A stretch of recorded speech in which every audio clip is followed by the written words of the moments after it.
Hey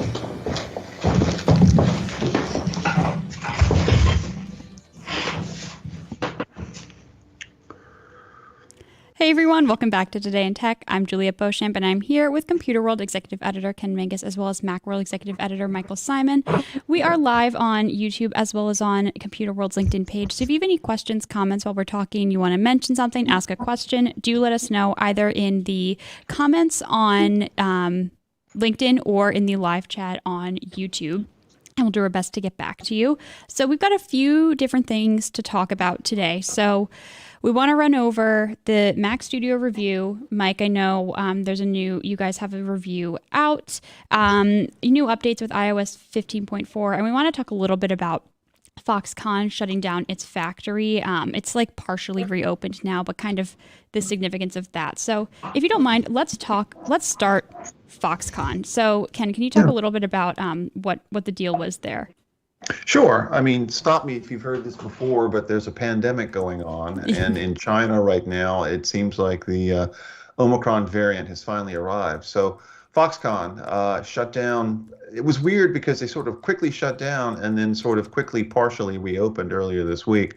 Lucas Marion had done a story for us on Computer World, and it just goes back to that to the same problem we've seen about supply chains for the last 2 years. Yeah, of course. It's impossible to sort of get into a rhythm because just about when things seem to be going back to normal, something else happens, whether it's, again, another variant of COVID, or, the fighting in Europe, or, gas supplies and things like that.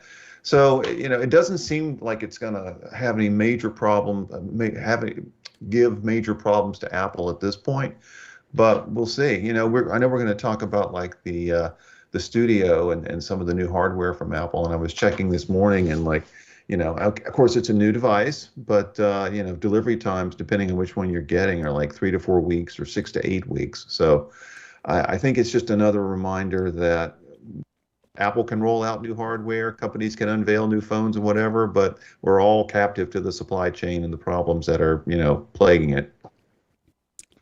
Yeah, I mean, these stories are fun to write and read, but the bottom line is Apple has many factories that produce iPhones. We're in the middle of an iPhone cycle, so they're making less of them or fewer of them at the moment. So if it's going to happen, this was kind of a better case scenario than it was last year when, they were having chip problems. And, it seems to be getting better. If you look at Apple's delivery estimates, which is really what we have to go on. I'm not a supply chain analysis or analyst, but looking at the across the board from the iPad to the iPhone and as you said, the Mac Studio, maybe a week or two, not too bad. You can go to the store and basically pick up anything right now. Amazon has them in stock. So there are, Apple isn't going to have the hit that it took in that holiday quarter, which was like, I don't know, 8 billion or some craziness. 8 or 9 billion. Yeah, exactly. So that's not what this is. But it's a reality check that, there is some turmoil in the world, that part of the world, if you will.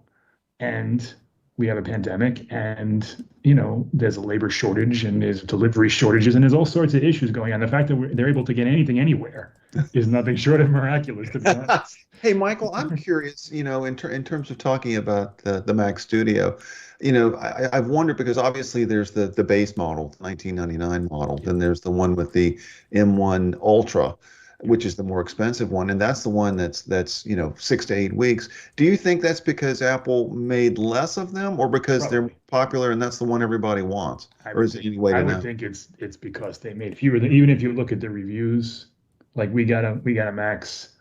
Bunch of our contemporaries got M1 Max. A couple of sites got the Ultra, not many of them, and I think that's why, because it's a $4,000 computer. So Apple's going to make fewer of them, and that's just how that's going to go. I mean, they might not even really stock. They probably won't stock them at stores. So like you might not walk ever into be an a Apple next day store item. on whim and buy. Yeah. Okay. Like the Mac Pro is not an Apple Store device. So that the M1 Ultra might be one of those devices that isn't a next day thing. It's a next week thing. Yeah. Okay. So yeah, I mean that's definitely a high end. I mean $4,000 is a lot to drop on a computer. I was just going to make one quick point, and that is when it comes to Apple supply chain and delivery times, Apple almost always under promises and over delivers. So even those devices that Sure. may be 3 to 4 weeks out, you get you get to 2.5 weeks and Yeah. suddenly it's shipped. And let's not forget, before all this started, when a new product came out, you did not get it immediately, ever. You always had to wait. Sometimes, remember when the AirPods Max came out, it was like 4 months. Look at the Apple polishing cloth. I mean, Apple's stuff is in demand. So yeah, the Drink. supply chain. There Polishing you go. cloth. You have I've it got too. my polishing cloth, baby. I've got one tucked away. So the supply chain and the situation in the world and all these little external factors certainly play a role. But in a perfect society, we probably wouldn't be able to buy an M1 Ultra right now anyway, because it's Apple. Gotcha. So, I mean, well, I guess my question is then, Mike, what's the deal with it? How did the review go? What was the first look like? What's the consensus that you all reached? Yeah.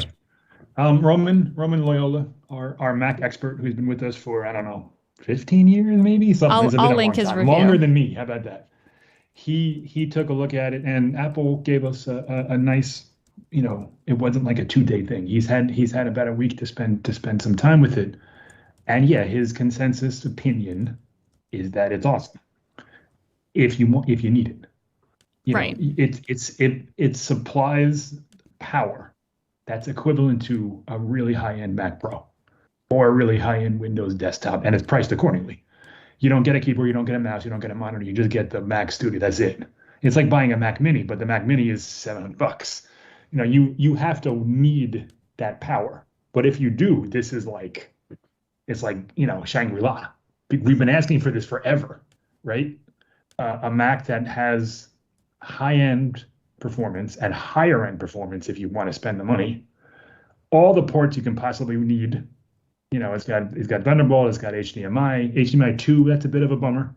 2.1 provides Not 2.1, support. really? It's not. It has, That's a 2.0. surprise. Okay. Well, yes and no, because the MacBook Pro also has 2.0, so it's not a total surprise. It's a very Apple thing to do. Yeah. That's about the only thing that isn't future-proofed. Otherwise, you're getting a machine that has tons of ports, tons of power. And I want to ask you, Ken, what do you think of the design? We were having a bit of a debate about it. I like it. I personally like it. I mean, I also like the look of the Mac Mini, to me, it's just like if you took two Mac Minis and stack them on top of each other. Probably Now it's a bit chunky. I get the the vibe, but it's a bit chunky. But it's something tells me that if I were to get one, and I'm not, I know that's hard to believe, but I'm not getting one. That if I was holding it in my hand, I think I would think of it as an upscale design. Why? Yep. Do you think not? Well, we have a picture, couple of pictures, but next to a Power Mac G4 Cube. Yeah. That's 22 years old. But Apple's design back then, you can look at the iMac G4, that era, and people criticize them for it, form over function. And some of the complaints, they were right. Yeah, for sure. Some of the complaints were absolutely justified, but there was a sense that Apple was, Steve Jobs said it all the time. We're at the corner of technology and liberal arts or creative and they absolutely were. Like, they were making machines that people wanted to buy because they wanted to look at them. I'm not saying that's why you should buy a Mac, but the Mac Studio, yes, it's definitely a high-end performance machine. But in my mind, it looks more like a Ford rather than like a Lamborghini. And there's nothing necessarily wrong with it. Like, it's fine. But there's nothing nice, like, it doesn't jump out at you as something like, oh, wow, let me look at that thing. Is that thing's cool? And again, like, that's not what we necessarily want in anything that we buy, unless it's a piece of art. It doesn't need to do that way. But Apple seemed over the last 2 decades, maybe you can tie it to Steve Jobs dying, but Apple has Johnny Ive from gone, maybe. Johnny Ive too, from form over function to function over form. And there's 2 classes of people. Some people want this. They just want a box that does what it's supposed to do, and it absolutely does. And it has the rounded corners, and based on I haven't touched it, but I'm sure it's nice and nice and polished and smooth and all that stuff. But I just can't help but look at it and say, it's okay, it's fine, like it's not bad, but it's not like that. It doesn't have that Apple flair. See, again, I haven't touched it either. I would like to see one, but I mean, I'm thinking back to, you're absolutely right about where Apple was 20, 25 years ago. You remember the iMacs, the colorful iMacs? Sure. Those were meant to be put in the living room and absolutely. looked at. And They the were meant iMac to be, G4 is still the greatest computer ever made, yeah. bar none. And but think about the most recent MacBook Pros that came out last Yeah, fall. They're the chunky. same thing. I agree. They're a little thick And they're chunky. very utilitarian. The Well, screen's amazing. They do their job. Yeah. I mean, when I nicknamed my MacBook Pro Tank because it feels like a tank when you're using it and holding it, And so I mean, I can find beauty even in just function, Sure. No, and there's a case to be made for that. And there's a whole class of users that are probably thrilled Yeah. that Apple does seem to be prioritizing the function in the sense that this Mac Studio, the reason why it's so thick is because it has a big giant cooling mechanism. Yeah. Well, and that's keeps for the the fan M1 Ultra, right? Well, It's they not both- really. No, they both have it. The M1 Ultra is made of copper, Okay. and the M1 Max is made of aluminum, so it's a different conductor. Okay. But it's the same mechanism inside it. And the reason why they did it is so when it's running at sustained speeds, even the Max, that even when that fan goes on, it doesn't. First of all, it doesn't need to go on as often, and when it does, it spins very slow, so you don't hear it. Well, that's what I was going to ask. When in Roman's testing of this thing, has he gotten much fan noise? Yeah. Anything? He heard it, but he said he had to listen for it. Okay. So he said it's very, very quiet. It doesn't go we know with the M1. I mean, the Mac Mini, I know it does. The MacBook Air doesn't have a fan, so it doesn't need one for active cooling, unless you're pushing it, and that's what these machines are meant to do. 2-hour rendering projects and things like that. Mhm. So in his testing and his benchmarks and the things that push the processor, he did get the fan to go on, but he didn't really hear it. And so, I mean, that's what it's made for, like music studios. Like you can't have Yeah. a fan in the background when you're recording something because it's going to mess everything up. So Apple absolutely, we know the thermals of the M1 chip, of the Apple Silicon chips, are just amazing. I mean, the Mac, so your MacBook Pro, my MacBook Pro, I don't have the Macs. You do, I believe. I do. It's the same. So it used to be, and when I say used to be, I mean like 3 years ago. You had to make a choice. Do you want the power of a desktop or do you want the portability of a laptop? And it was a conscious decision you had to make because laptops had sacrifices.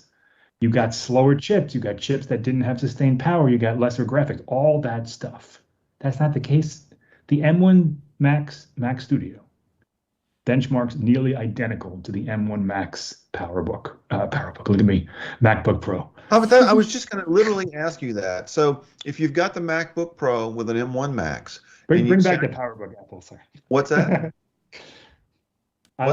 He wants the PowerBook. I tripped up and said PowerBook. You're just dating yourself. I missed that meme. We weren't. I wasn't going to call it out, meme. but since you've called attention to it, but no, I was just going to say. So if you stack those up, so the performance numbers are pretty much the same.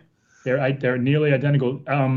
Roman was able to get the Mac Studio a little bit higher in graphics on higher tests, and it probably has to do with the fans inside the MacBook Pro only reach a certain level and it kind of cuts off. It throttled it a little bit, but we're talking high end stuff for the most part.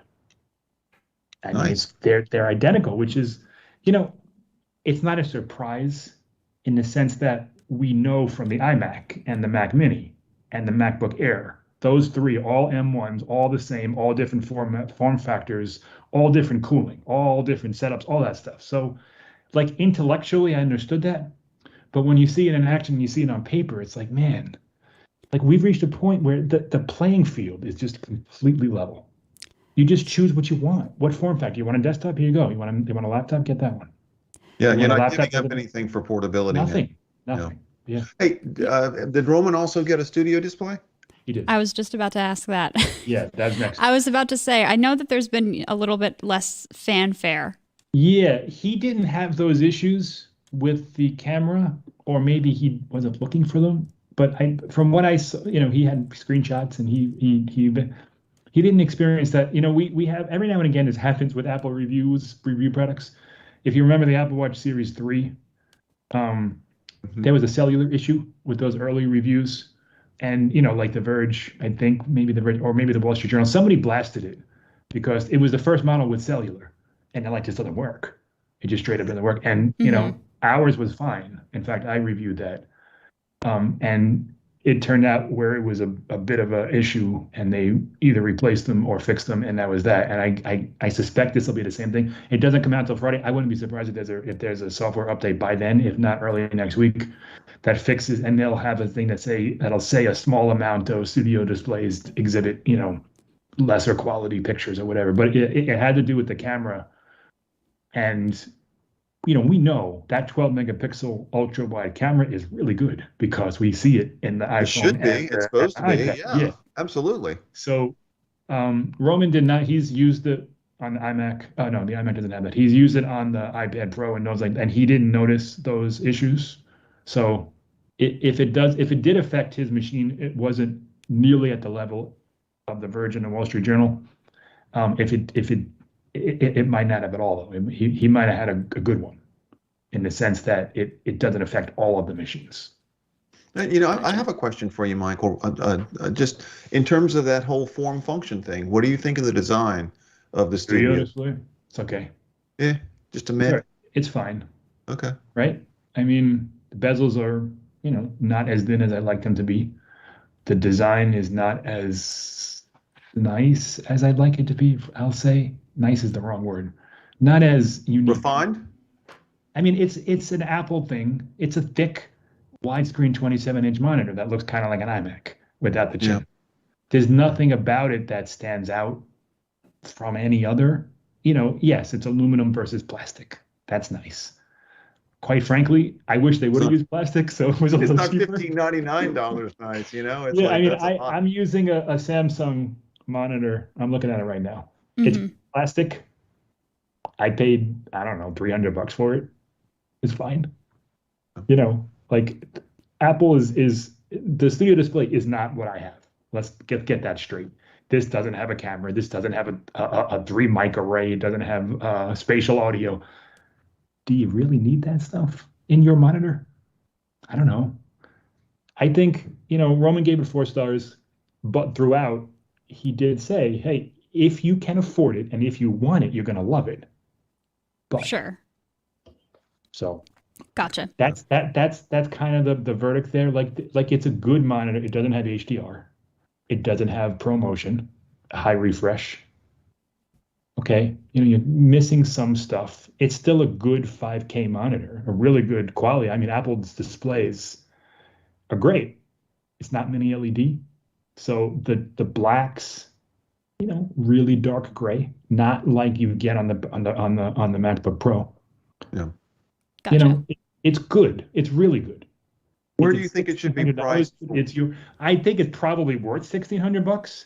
Okay. Based on how Apple built it, based on what Roman described, it's a really nice monitor. Okay.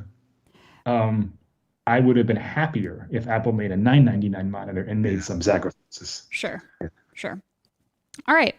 Well, the last thing that I want to talk about is iOS 15.4. So this was released when? Monday. Okay. So a few days ago, 3 days ago.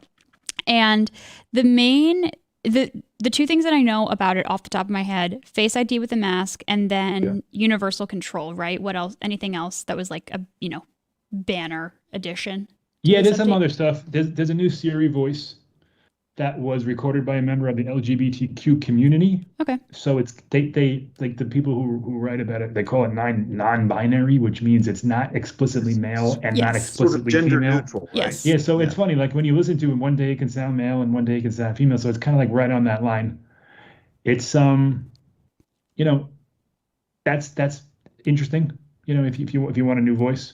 Mm-hmm. The what else was there? Oh, there's changes to iCloud Keychain. So there's new when you save a password, you can add a note to it, which is cool. So you can add a like kind of behind that. Oh, gotcha. if you have a security question or Yeah. a separate user ID. You can't create a note, but you can add a note to an existing password. That's cool. It also prompts you now when you save a password without a username, which happens more often than it should, where you're on like a security page or you change your password and it overwrites something and saves it to the keychain, but it just saves the password. And it doesn't save the username, and it's not always obvious what the username is, so that it'll prompt you now, do you want to put in a username? So those are meaningful changes, but the marquee stuff is absolutely Face ID with the mask and universal control. So what exactly is universal control? If you can explain it, can actually, I might throw this to you just because I know Johnny had an article about it and sort of what it means for productivity.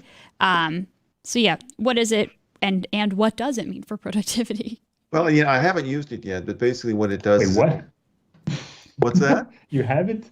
You're the No, I iPad have not. guy. I have not used it yet. I should, because I do have an iPad and my MacBook Pro, whatever. It basically allows you to sort of put an iPad and a recent model Mac together in a way that you can kind of share the screens, use the same keyboard, trackpad to maneuver between the two. Did I get that right, Michael? Yeah, so there's two different technologies. There's universal control is a new one, and before that there was something called Sidecar. Yeah. So what Sidecar was it basically let you extend your Mac's display. Right. So it gave you like a funky little window on your iPad, and you can do work on the iPad or the Mac, either or, and work together. Universal control, it literally links them. So the iPad is still an iPad, the Mac is still a Mac, but you can move your mouse. So if you're using your trackpad or your mouse, if you move it to the edge of the Mac screen, once you set it up in displays, like you can literally just move your mouse over, right? Yeah. Right. And all of a sudden, then you got that little bubble circle, and you're controlling your iPad. You can drag files back and forth. You can, and it's pretty cool. Like, it's the kind of thing that, for one, it's Apple's coolest software feature in a long time. But it also it really opens up like a new level of productivity for the iPad, in the sense that the iPad, and it still is, it kind of, we've talked about this how many times, like it suffers from iPad OS. iPad OS hasn't given it what it really needs. It's the best tablet in the world, all of them, even the 329 one. It's the best. I would never recommend anything other than an iPad, but it's still not quite where Apple wants it to be. And this is like almost like a peak at what Apple can do, maybe with Apple Silicon, maybe with putting the M1s and the iPad Pro and the iPad Air and further refinement of the OS. How these things can all work together very seamlessly, very, very effortlessly, and really kind of elevate both workspaces, both the Mac and the iPad, while still letting them be their own devices without cluttering them with too many features. That was exactly the point that Johnny Evans had mentioned. He's been using it, and he raved about it because it really good. It works with his workflow. He said it's made him much more productive and efficient because he uses a Mac and he uses an iPad, and now he can kind of go back and forth without having to change what you're using to input, whether it's a trackpad or keyboard or whatever. And you don't have to, like, I do it all the time. We email ourselves a file, or we'll use universal copy and paste, or we'll AirDrop something. Like, all the stuff is there, but you have to know it's there. You gotta consciously remember to use. Like, whoa, this is so cool. Like, it's just as Craig Federighi's demo was. It's very cool, very easy, super simple to set up, and it works with a lot of iPads, like most of them. Most of the ones released in like the last 5 or 7 years. So it's a very, very cool feature. I almost wish they would have made it limited to the iPad Pro.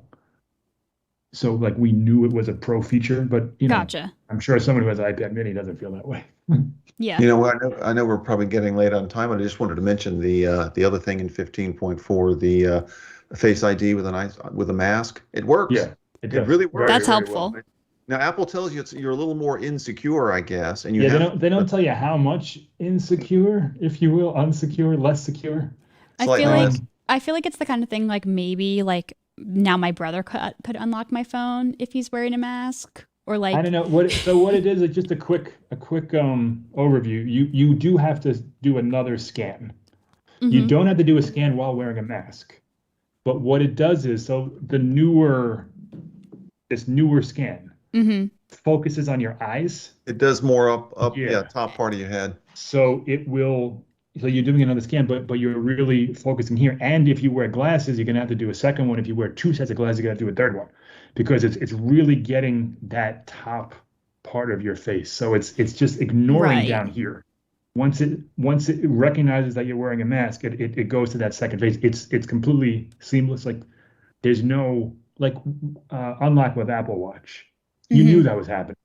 Yeah. It buzzed your wrist. It took an extra second or two. This is just instantaneous. You don't even know it's happening. And so for your thing, Juliet, I don't think it's anywhere near that Okay. unsecure. I mean, remember, Touch ID was 1 in 50,000. Face ID is 1 in a million. Right. Let's say it's in between those two. It's still way better than Okay. Touch ID, and it's still very secure. Okay.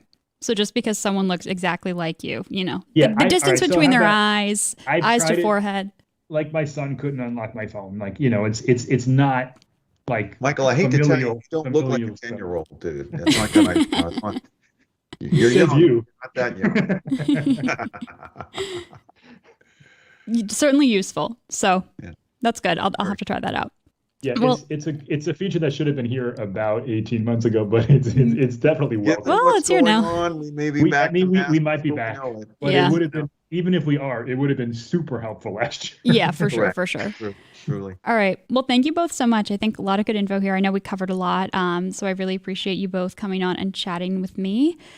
And thank you all so much for watching this episode of Today in Tech. If you like this video, be sure to give it a thumbs up. And if you're watching on LinkedIn, you can head over to our YouTube channel, IDG Tech Talk. You can subscribe to the channel, like the video over there, and hit the bell icon so you're notified every single time we post a new video. If you have any questions, comments, thoughts, whatever that you want to let me know, please do let me know in the comments below on YouTube, and I will do my very best to get back to you. Thanks again for watching, and we'll see you